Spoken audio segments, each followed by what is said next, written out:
കാണും നേരം കമലനേത്രന്റെ ഇന്ന് വിഷു ആയിക്കൊണ്ട് ഇതൊക്കെ ഇന്ന് വേണോ മക്കളെ? ഇത് അല്ല സാറേ, അത് പിന്നെ എടാ കൊച്ചേ, ഇപ്പൊ ആ പോയത് രാജുബായി അല്ലേ? അവൻ ബംഗാളിൽ നിന്ന് പണിക്ക് വന്നതല്ലേ നമ്മുടെ കേരളത്തില്.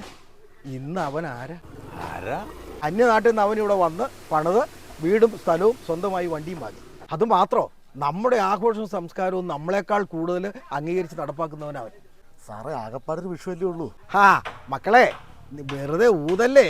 നിങ്ങൾക്കൊക്കെ 365 ദിവസവും വിഷുവാന്ന് എനിക്കറിയാം. അല്ല സാറേ, ഞങ്ങൾ പണിയില്ലാത്ത ദിവസം മാത്രം. അതിന് നീയൊക്കെ എന്തെങ്കിലും പണിക്ക് പോയിട്ടുണ്ടോ? പണി വേണ്ടേ? നമ്മുടെ നാട്ടിൽ എന്തെല്ലാം പണി കിടക്കുന്നു, ഇഷ്ടംപോലെ പണിയുണ്ട്. രാജുബായിയെ പോലെ എത്രയോ ആളുകൾ നമ്മുടെ നാട്ടിൽ വന്ന് പണിയുന്നു.